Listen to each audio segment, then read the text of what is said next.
JD. Ang kwentong ito ay hango sa totoong buhay. Mula ito sa isa nating kabayan na itago na lamang natin sa pangalang Arnold. Taong 1983. Leyte. Hindi maunawaan ni Arnold kung ano nga ba talaga ang trabaho ng tiyuhin. Sa pagkakalam ay sepulturero, subalit nakakapagduda ang kilos na halos gabi-gabi lumalabas, bitbit ang pala at sako. May pagkakataon na nahuli itong kakawilang, matindi ang taglay na amoy, may hahalin tulad sa nabubulok na laman. Hindi matanong dahil ayaw pag-usapan. Sa umaga ordinaryo ang kilos nito. Kakain ng agahan, magpapaalam at pupunta sa trabaho. Magtutungo ng sementeryo para simulan ang mga gawain. Tuwing hapon mag-iiba ang galaw, yung tipo na hindi makakausap sa sobrang tahimik. Pagsapit naman ng gabi ay biglang mawawala. Babalik na lang madaling araw na may dalang kakaibang amoy. Ang pala at makamay, may bahid ng dugo. Kung minsan inisip ni Arnold na baka may iba pang trabaho ang tiyuhin, kagaya ng pagkakatay. Kaso nga lang nagdadalawang isip din sa daladala nitong pala. Napapabuntong hininga na lamang at napapailing. Arnold, ang aga mo naman. Bibili ka ba ng karne? Mamaya pa kasi kami magkakatay eh. Kung gusto mo maghintay ka muna doon sa kusina, magkape ka roon. Wika ni Mang Marino, may-ari ng katayan. May tatanong lang po sana si Tio Bart. Namamasukan po ba dito sa katayan nyo? Tanong ni Arnold. Hindi naman. Pero may gabi na nakiusap ako sa kanya. Minsan kasi kinukulang ako sa tao kaya sinisingit ko siya. Bakit, may problema ba? Tumango si Arnold. Pagkuhay nagpaalam. Sa kabila ng sinabi ni Mang Marino, hindi lubos ang paniniwala. Para sa kanya, wala namang magkakatay ng baboy na nangangailangan ng pala. Isa pa, kung pagbabatayan ang dalang amoy ng tiyuhin, malayong malayo sa amoy ng bagong katay na hayop, kakaiba ang lansa. Sunod na pinuntahan ang sementeryo. Sa bukana pa lamang natatanaw ang grupo ng sepulturero na naghahanda ng libingan. Kabilang dito ang tiyuhin, pinagmasdang maigi. Wala namang kahina-hinala sa kilos. Tutok na tutok sa paghuhukay. Kumuway ito sa kanya nang makita siya. Sa pagmamasid, naguguluhan si Arnold dahil sa puntong ito. Wala ni katiting na mali ang mahagilap sa galaw ng tiyuhin. Tumatawa ito, nakikipagbiroan sa mga kasama, kahit ang mga katrabaho hindi makikitaan ng pagdududa kay Tio Bart. Mula sa sementeryo, dumiretso si Arnold sa tahanan ng isa pang tiyuhin, maging ito ay nahulaan na ang sadya. Magrereklamo ka na naman kay Bart. Napapadalas pa rin ba ang paglabas niya sa gabi? Baka may pinapagawa sa sementeryo. Masyado ka naman kasing nag-iisip. Wika ni Tio Cardo. Ewan, naguguluhan nga ho ako. Hindi ko talaga maintindihan si Tio Bart. Normal ang kilos niya sa umaga tapos sa gabi, biglang nag-iibang tao. Ganyan ho ba talaga yung kapatid niyo? Malaki na ang tiyo mo. May mga bagay na siya lang ang nakakaalam. Huwag mo nang punuin. Ang importante, walang nangyayaring masama. Umuwi pa naman ng ligtas si Bartolome, hindi ba? Hayaan mo na. Sa kabilang banda may punto si Tio Cardo, pero hindi niya lang maiwasang mag-alala. Pagkatapos ng pag-uusap ay nagpaalam na sa pag-uwi. Dumaan sa sementeryo, nakasalubong si Tio Bart. Sabay binagtasang daanan. Kalmado ang lahat. Tahimik. Walang imik. Pagdating ng tahanan nasundan ng tingin dahil umikot sa likuran. Kagaya ng inaasahan, Bitbit nito ang pala at sako. Walang paalam na umalis. Ito ang pagkakataon na sinundan. Mahaba ang nilakad dahil nagtungo sa kabilang bayan, sa mismong boundary ng bawat lungsod na pinagtatamnan ng kakao. Siksikan ng bawat puno. Mayabong ang mga dahon kung kaya't hirap hagilapin kapag sumot na. Gayunpaman, minabuti ng binata na wag iwanan ng tingin ng tiyuhin. Sa pagkakalam ni Arnold, ang lupaing ito ay pagmamay-ari ng isang albularyo. Kilala ang tao noong nabubuhay pa at minsan ang narinig na pumapas lang ng elemento at aswang. Kwento na lang ang naabutan dahil hindi pa pinapanganak sa mga panahong iyon. Habang abala sa pagbubungkal ng lupa si Tio Bart, sinuri ang paligid. Sa paglilibot nakaapak ng tod. Paghawi ng mga tuyong dahon, bumungad ang bakas ng hukay. Dahan-dahang binungkal pero sa sandaling natunugan ng tiyuhin, dali-daling binalik sa ayos ang lahat, nagmamadali sa pag-alis. Habang tanaw si Tio Bart sa malayo, lalong nagduda sa kilos nito.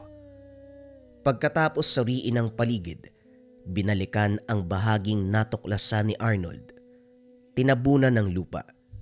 Tinambakan ng tuyong dahon sabay sunog na parabang tinatago kung ano ang nakabaon doon.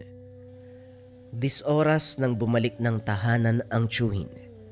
Sa unang pagkakataon umuwi ito ng walang bitbit na pala. Walang mantsa ng dugo ang mga kamay. Walang malansa na amoy. Kalmado ito. Magaan ang dating. Dumiretso na rin sa pagtulog. Kinabukasan wala na sa higaan ng tiyuhin. Wala rin sa likod ng bahay ang pala. Muli, nag-iba ng kutob ang binata.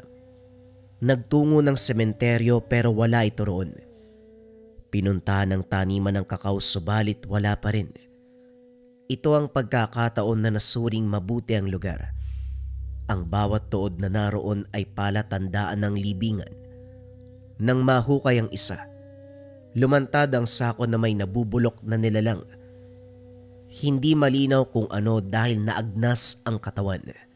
Subalit sa hugis ay masasabing aso. Kaso nga lang hindi tipikal na aso na makikita kung saan-saan. Matulis ang mga pangil. Mahaba ang mga kuko. Mahaba ang mga paa sa likod kumpara sa harapan. May kakaibang amoy na kung malalanghap sa mahabang oras ay nakakamatay. Ibinalik sa ayos ang lahat. Nilisan ni Arnold ang lugar. Sa natuklasan, naisip ng binata na hukayin ang lahat ng libingan doon.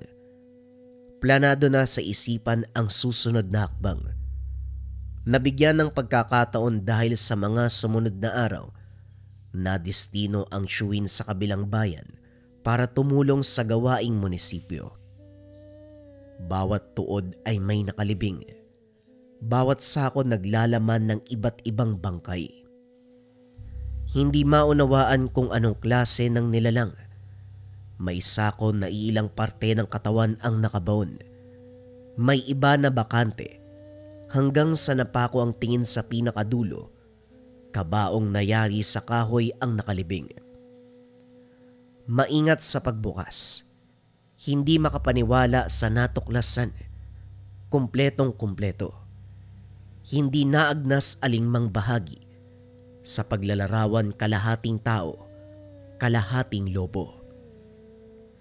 Bagyang nakabaluktot ang posisyon pero hindi hadlang para maitago ang itsura. Maputi ang buhok. Nakalabas ang matutulis na ngipin. Matingkad ang mga tenga. Mahaba ang mga kuko sa kamay man at paa. Masyadong malaki ang pangangatawan. Malambot pa na parang kakahiga lamang. Madulas ang balat at may umaalingasaw na amoy. Hindi rin nagkaroon ng pagkakataon na masilayan sa mahabang oras dahil may dumating. Tama lang na naibalik ang takip. Kumaripas ng takbo si Arnold. Habang naghihintay ang tiyuhin, hindi maitago ang takot. Sa isip niya mabibisto ang ginawa. Nang makauwi si Tio Bart, hindi lumabas ng kwarto ang binata. Nakikinig lamang sa bawat kaluskos sa paligid. Pagsapit ng hapunan, dito lang nagpakita dahil na rin sa gutom. Tahimik sapag, ni hindi kayang tumingin ni Arnold sa karap, hanggang sa ito na ang unang nagsalita. Sandali lang ako sa kabilang bayan, pero parang may nangyari sa'yo. May problema ka ba? Wala ho. Wala naman ho. Masarap ho yung luto niyo ng putsero. Nagustuhan ko ho. Binili ko lang naman yan, Arnold. Pero halata sa kilos mo na may ginawa ka. Sabihin mo sa akin, baka makatulong ako. Tayo lang ang nandito. Huwag ka nang maiya. Wala po talaga, Tiyo. May naisip lang ako bigla. Pero wala ho yun. Huwag yun na pong pansinin, hindi naman seryoso eh. Nakahinga ng maluwag nang hindi na mag-usisa ang tiyuhin. Gayunpaman, sigurado siyang may ideya ito sa taniman ng kakao. Makaraan ng ilang oras, lumabas si Tio Bart. Bit-bit ang pala at sako. Bago ito lumayo, ilang ulit na napalingon sa tahanan na parabang sinisigurado na hindi susunod si Arnold. Nagtatalo ang isip ng binata. Gustong lumabas para alamin ang gagawin ng tiyuhin. Kaso naisip din na magpalipas muna bago lalong maghinala. Inintay na lamang ang pagbabalik nito. Hindi na malayan ang pag-idlip. Nagmamadaling umikot sa likod bahay nang marinig ang kaluskos. Nakita si Tio Bart na naguhukay. Napako ang tingin sa sako. Mamasa-masa. Gumagalaw. Napatitig sa tiyuhin ng lumingon. Sa hindi inaasahan, inutusan siyang hilahin ang sako patungo sa hukay. Pandidire ang naramdaman. Malagkit ang dugo. Malansa. Hindi sana dito kasi yung muntikong sementeryo may nakadiskubre. Huwag kang mag-alala. Hindi tao ang laman yan. Wika ng tiyuhin. Bago ilibing, hinambalos ng paulit-ulit ang sako. Umangil ang nilalang sa loob. Nagwawala. Pero makalipas ang ilang sandali ay nawalan ng buhay. Hindi nakatiis si Arnold. Tiyo, ano po bang laman ng sako? Bakit parang kakaiba yung ingay? Ano po bang nilalang yun nandyan? Arnold, mas mainam kung wag ka nang magtanong. Wag masyadong kuryoso sa mga bagay-bagay. Bumalik ka na sa loob. Magpanggap ka na walang nalalaman. Hindi maunawaan ni Arnold, pero minabuting sumunod.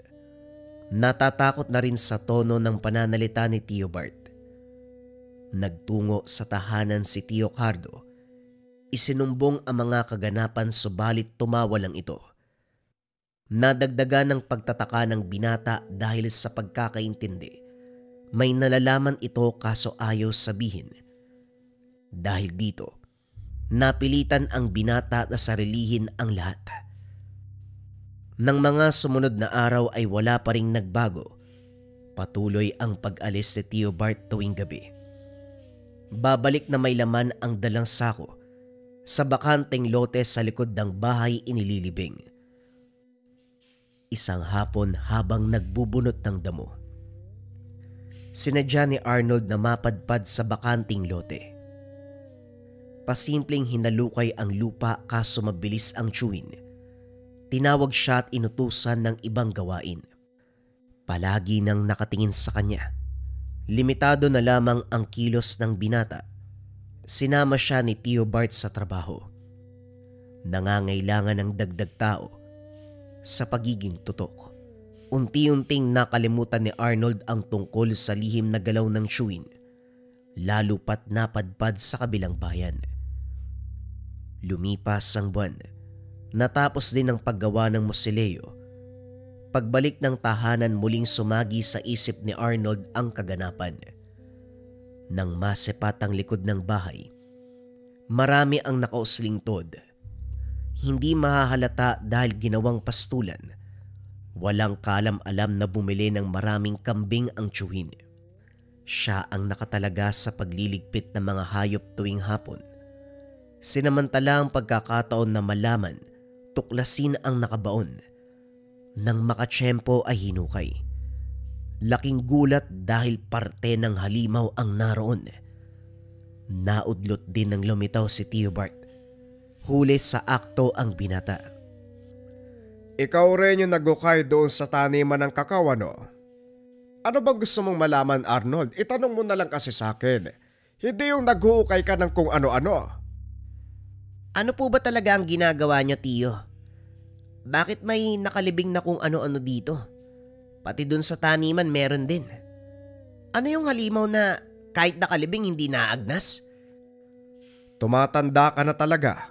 Marami ka nang napapansin. Halika sa loob, doon tayo mag-usap. Pinaliwanag ng tiyuhin ang lahat. Pinakilala din ang sarili. Bukod sa pagiging sepulturero, nagsisilbi siya bilang manunugis. Aswang at iba pang elemento ang pinupuksa.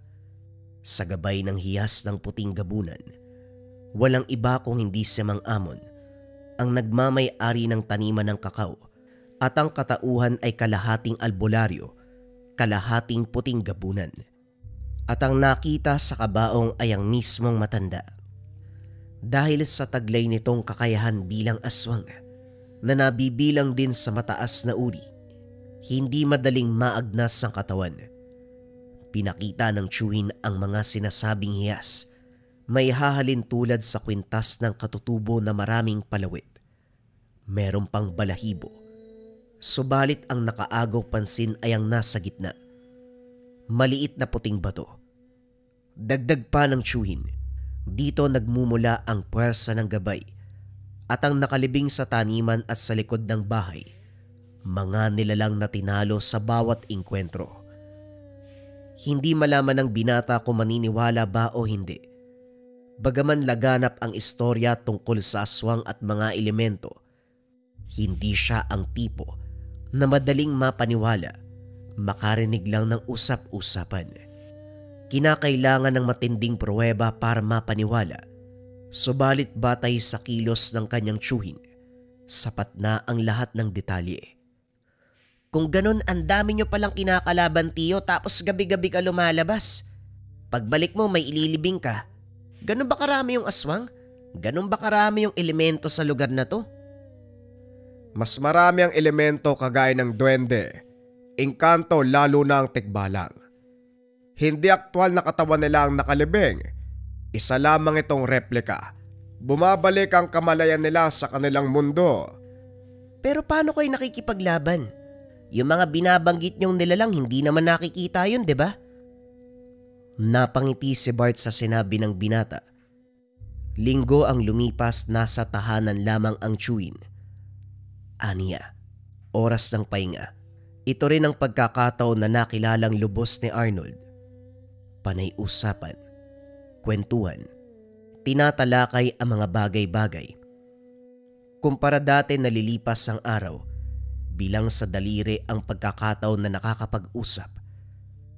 Naging bukal sa loob ng tiyuhin ang pagbabahagi ng karanasan sa tungkulin na ginampanan. Minsan sumasama siya kapag bibisitay nito ang libingan. Kinabahan ako nung nabutang hinukay ang kabaong. Akala ko may ibang taong nakatuklas. Mabuti na lang ikaw.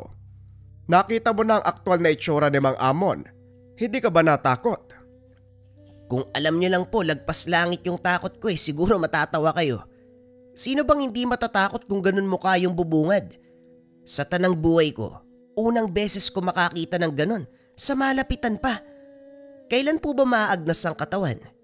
Hindi pa ako pinapanganak nung namatay ang albularyo . Hindi ko masabi. Wala akong ideya. Doon ka sa unahan. Tignan mo ng babuti kung wala pang bakas ng paghukay. Gusto ko lang makasigurado baka mamaya may nakakaalam na sa ginagawa ko Nako, mahirap na. Tumalima si Arnold. Isa-isang sinuri ang pinagtirika ng Toad. Pagdating sa unahan, otomatikong tinawag ang chewin. May gumalaw ng hukay. Nag-iba ang reaksyon ni Tio Bart. Nakawala sa libingan ang alagang duwende ng mangkukulam. Masama ang titig sa naiwang bakas. Wala na ring ideya si Arnold sa nangyari matapos pawiin. Pagbalik ng chewin, hindi masikmura ni Arnold ang bitbit. Natulala dahil ulo ng tao ang laman ng sako. Inilibing ito kapalit sa bakanting libingan nang magtanong. Sumagot na ulo ito ng mangkukulam. Nagbigay ng babala na wag munang pumunta ng taniman dahil hindi nalalayong susulpot ang alagang duwende. Nagawa ng paraan. Binuhay muli. Sunod-sunod ang pag-alis si Tio Bart at habang mag-isa sa tahanan ng binata, nakakaramdam ng presensya sa paligid at anino na bigla na lang rirehistro sa dingding. Kagaya sa mga oras na ito, panay silip sa kusina dahil may anino ng bata. Kumalansing ang mga gamit, ingay ng hagulgol na kung minsan bigla na lang ding tatawa. Sa tuwing lalapitan, walang makikita. Tahimik ang paligid. Kapag lalayo ay babalik. Sa takot nagpasya si Arnold na tumungo sa tahanan ni Tio Cardo. Pagdating sa bakuran, naramdaman ang malakas sa sampal. Ang pinagtataka, walang katao-tao sa paligid. Nagulat ang chewin dahil naabutan siyang nakasalampak sa lupa. Ibinahagi ang naganap, pero maging ito ay walang nakita. Teka, may yelo pang tira mula sa inuman namin. Ipahid mo sa pisngi. Namumula. Ay naku, ang lala niya na. Nag-uumpisa ng mamaga. Sigurado ka ba na wala kang kasama kanina? Buong pisngi talaga ang epektado. Ang laki ng kamay ng sumampal sa'yo ah. Hindi ko po talaga alam, Tio eh. Bigla ko na lang naramdaman na may sumampal sa akin. Hindi naman po masakit. Pero namamaga, idagdag mo pa ang yelong ito para kahit papano humupa. Magpahinga ka na muna dyan. Kinabukasan hindi maigalaw ni Arnold ang kalahati ng muka. Pagtingin sa salamin, lumobo ang pisngi. Kulay lila. Gulat si Tio Cardo. Nagmamadali sa pagagilap ng gamot, subalit wala ni isa ang tumalab. Nagmistulang paralisado ang binata dahil dama sa buong katawan ang pamamanhid.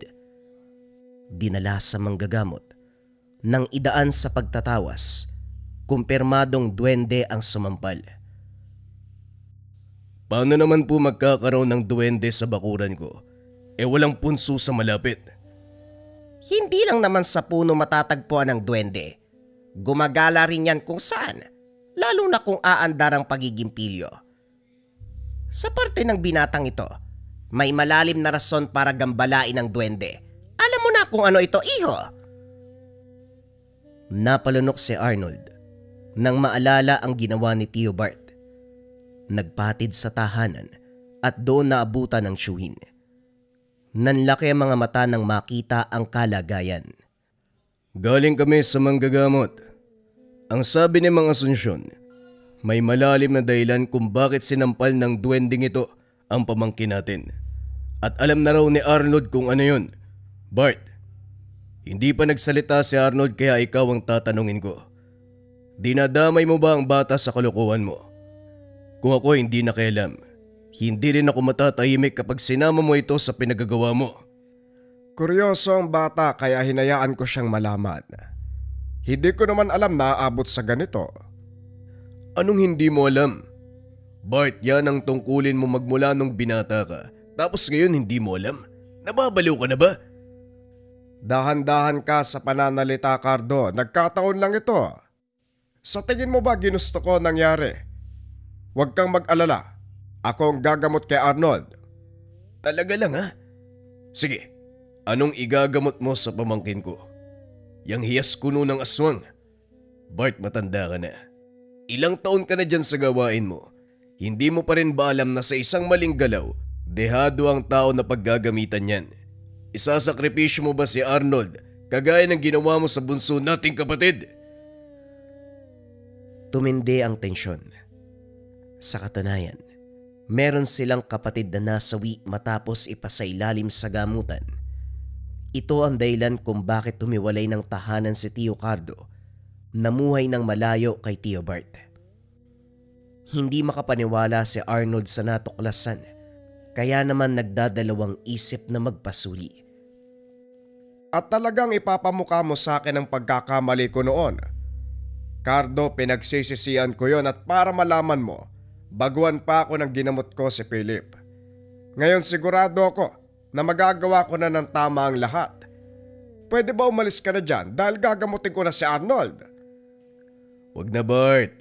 Mas pipiliin ko pa magtawag ng maraming manggagamot mula sa iba't ibang bayan kaysa ikaw ang sumuri kay Arnold. Magdasal ka na lang na hindi lumala ang kalagayan dahil kapag oo, may kalalagyan ka sa akin. Desisyon ni Tio Cardo ang nasunod. Dinala si Arnold pabalik kay Mang Asunsyon. Inagapan ng lunas ang kaganapan. Pinaspas ang dahon ng buyo sa ulo, sabay sambit ng dasal. Hindi naglaon nag-init ang buong katawan ng binata. Sinundan nito ng mabigat na presensya sa paligid. Sa paningin ni Arnold, dumidilim. Ilang sandali pa matatanaw mula sa kung saan ang figura ng maliit na nilalang. Hindi malinaw ang itsura, pero walang ibang maisip kung hindi isang duwende. Maging ito man ay nagwawala, palipat-lipat ng direksyon, sumisigaw, nakikiusap na itigil ang pagpaparusa. Nasaksihan ng binata ang lahat hanggang sa narinig ang boses ni Tio Bart. Mahina ang pag-usal ng mga salita na halos hindi maintindihan. Kahit saan tumingin hindi ito mahanap. Ang duwende sa kabilang banda ay patuloy sa pagwawala. Padaan-daan ang anino sa harapan. Kung minsan hihinto, subalit purong itim ang nakikita ni Arnold. Ilang sandali pa, naramdaman ang pagsakal. Nataranta ng magsimulang kapusan ng hininga. Ang iba't ibang bahagi ng katawan ay paulit-ulit na hinahampas. Sinasampal din ang muka. Pilit binuka ng binata ang bibig para magtawag ng saklolo, subalit walang lumalabas na boses. Makaraan ang ilang sandali, lumitaw sa harapan ng itim na muka. Dumikit. Nagdulot ng pakiramdam na parang nalulunod. Hindi naglaon may humawak sa kamay sabay hila. Nagmulat si Arnold, habol hininga, na parang kakaahon lang sa dagat. Patuloy sa pagsambit ng dasal si Mang Asunsyon hanggang sa natapos ito. Nagulat si Arnold dahil tumagal ng ilang oras ang ritual. Pakiramdam kanina, ilang minuto lamang sa sobrang bilis ng kaganapan. Malakas ang duwende. Mabuti na lang nagawa ng paraan. Magpahinga ka. Huwag ka rin mag-alala dahil malayo ka na sa panganib. Ipapayo ko na lang na huwag ka munang lumabas o magtungo sa gubat o kahit saan man na pwedeng may nakabang na elemento. Tatapatin kita. Natanggal na sa iyo ang sumpa. Pero ang duwende ay malayang gumagalaw sa paligid. Wika ni Mang Asunsyon. Sa tahanan ni Tio Cardo umuwi ang binata. Alinsunod sa kagustuhan nito. Kinausap na bumalik sa bahay ni Tio Bert pero hindi pumayag. Gusto sanang linawin kung tama ba ang narinig na boses kanina habang napapasailalim sa ritual. Nang makatsyempo piniling tumakas. Walang naabutan sa tahanan. Nang makitang wala ang pala, alam ni Arnold kung saan ito pumunta. Matyagang nag-intay sa tabi. Makaraan ng ilang oras ay dumating na ito. Walang pagdadalawang isip, diretsyong tinanong. Tio, habang ginagamot ako ni Mang Asunsyon, sumingit ka po ba? Narinig ko ang boses niyo eh. Magagalit ka ba kapag sinabi kong oo? Sumilip ako sa bintana ni Mang Asunsyon, sumenyas na makikisali. Malakas ang kalaban niya, hindi kakayanin. Dinagdagan ko lang ang bisa ng ritual para masigurado ang kaligtasan mo. Kumusta ang pakiramdam? Mabuti naman po. Paano nyo nagawang sumingit? Wala naman kayo sa tahanan ni Mang Asunsyon eh. Maraming pamamaraan para isagawa ang ganong bagay. Tama na ang pag-uusisa.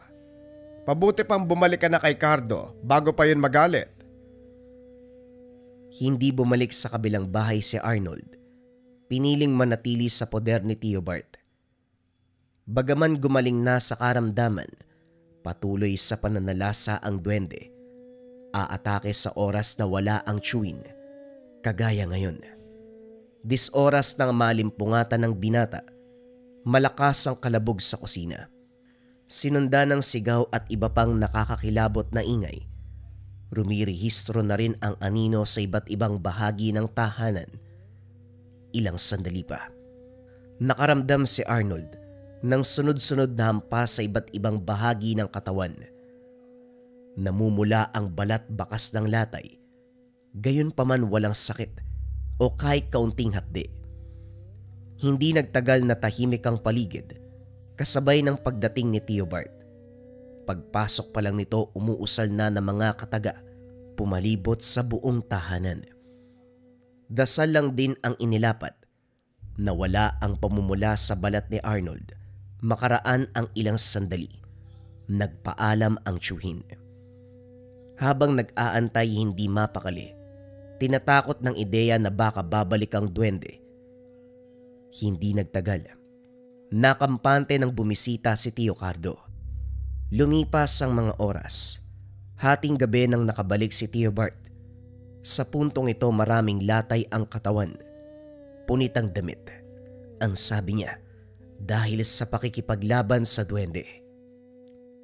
Wakala ko ba malakas ang tangan mo? Kaso mababang uri ng aswang nagmamay-ari niyan. Napuruan ka oh. Huwag ka magsimula, Cardo. Kakatapos ko lang sa laban ha. Konting respeto.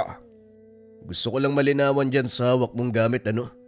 Poprotektahan ka ba talaga niyan? Tignan mo ang nangyari oh. Nagawa kang atake ng kalaban mo. Normal yan kapag nakikipaglaban. Mapatao, aswang o anumang elemento. Hindi dahil may tangan ka, ibig sabihin hindi ka natatamaan. Hindi ka Diyos na kayang lusawin ang atake ng kalaban. Matapos nun, ilang linggo ang lumipas bago nawala ang latay sa katawan. Dito rin napansin ni Arnold ang pananatili ng chewin sa tahanan. Kung dati lumalabas sa gabi para mamuksa ng nilalang, ginugol na lamang ang oras sa pagdarasal. Ginagawa rin sa umaga at hapon. Paminsan na lang kung dumayo sa taniman ng kakao para suriin ang libingan. Sa bakanting oras nakatanaw sa likod ng bahay, nagpapakawala ng dasal habang isa-isang nakatitig sa hukay. Tumagal ang ganong sitwasyon hanggang sa tahanan na lamang nakatambay ang tiyuhin. Nang mag-usisa, tapos na ang kapanahunan ng pananalasa ng mga elemento, kaya oras na para magpahinga. Gayunpaman, hindi nawalay sa isip ang tungkulin. Sa paglipas ng panahon, hindi na nasaksiyan ni Arnold ang kaganapan dahil sa pagtungtong ng 20 taon. Nakipagsapalaran sa Maynila para magganap ng trabaho. Matagal bago nakauwi. Hindi na nakita pa ang tiyuhin na mayapa buhat ng katandaan. Sa tahanan nito, walang ibang nakatira kung hindi ang kahon na pinaglagyan ng hiyas at ang palagi niyang nakikitang pala sa tuwing ito'y umaalis tuwing gabi. Habang buhay, hinding-hindi niya makakalimutan sa kanyang isipan nang minsan siyang magkaroon ng isang tiyo na sepulturerong aswang. Depensa sa lahat ng uri ng sumpa na may kasamang rebuelta o balik-sumpa. Ito ang Marahuyo Bracelet. Napakarami ng natulungan ng Marahuyo. Mula sa pagbibigay ng ginhawa sa nararamdamang sumpa at pagbabalik ng sumpa sa mga taong nang biktima sa kanila. Kung isa ka sa mga taong nabiktima ng kasamaan at kailangan mo ng proteksyon, subukan mo ang Marahuyo Bracelet. Kung interesado ka, i-search mo lang ang shop ng Lika Merchandise Marahuyo Bracelet. Mag-ingat sa mga scammers.